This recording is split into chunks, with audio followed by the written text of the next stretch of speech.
Okay. I'm sitting here. It's 4:33, so 33 minutes past the deadline. Still some trades trickling in. I'm in the middle of recording my trade deadline review, and I just get a notification that the Red Wings have traded Anthony Mantha to the Washington Capitals. Don't know the full details yet, but I needed to hop on, give you guys my initial reaction here. I'm shocked. I was sitting here waiting for them to hopefully have traded Glendening or Bernier or Mark Stahl, and boom, Anthony Mantha gets traded. This is pretty insane. I'm putting some pieces together here. It looks like part of the package coming back to Detroit is Jacob Vrana and a first round pick, which honestly, that's some pretty solid value. I believe Vrana's a year younger than Mantha. I'm still kind of in disbelief here. I really just want to see what the complete package is here. So it looks like the full details are out. Not sure what year the draft picks are in, but it's Mantha to Washington for a first, a second, Jacob Vrana, and Richard Panik. That's actually a pretty good haul. I love Anthony Mantha.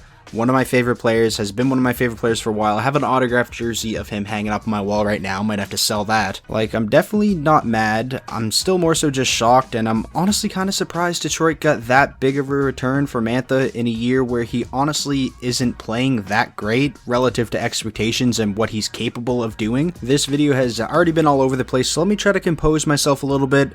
Talk about Jacob Vrana here. He is younger than Mantha. He was selected 13th overall in 2014. He's 25 years old, and he's definitely no slouch. I feel like at this point, Mantha is the better overall player. But looking at this tweet from JFreshHockey on Twitter, he says, "Don't sleep on Jacob Vrana, 5v5 points in the past 3 seasons combined. Mantha, 152 games, 28 goals, 27 assists, 65 points, so at 0.42 points per game. Jacob Vrana, 190 games, 53 goals, 43 assists, 96 points, a 0.50 points per game, so half point per game there. And again, those are 5v5 points, so power play goals and points aren't factored in. But Jacob Vrana is a good player. He's a little bit younger than Mantha.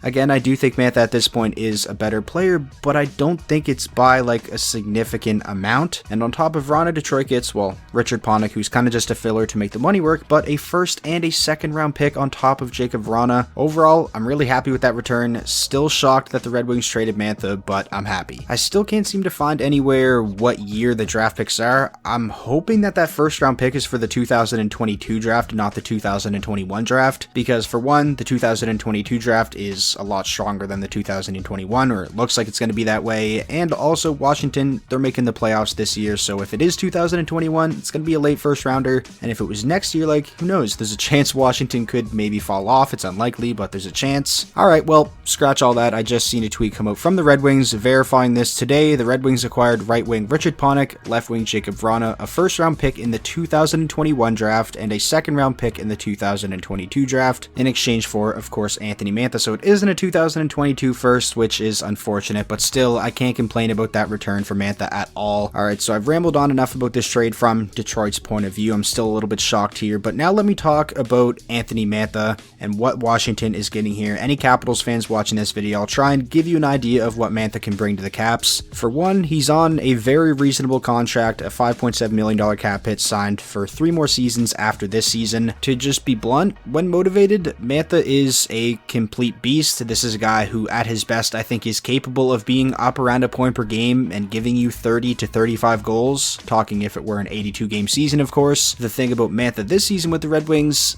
didn't seem all that motivated more often than not, I feel like. I don't want to call him a lazy player, because I feel like that's kind of just a lazy thing to say, but at times he was kind of just out there. He wasn't really imposing his will on the games like he was, say for an example, in the 2019-20 season. When healthy, I'd say he was Detroit's best player. Now, can you really blame Mantha for that? Yes, no matter where you're playing or how good your team is, you should still obviously be giving it your all night in and night out, especially when you're getting paid the type of money that NHL players get paid.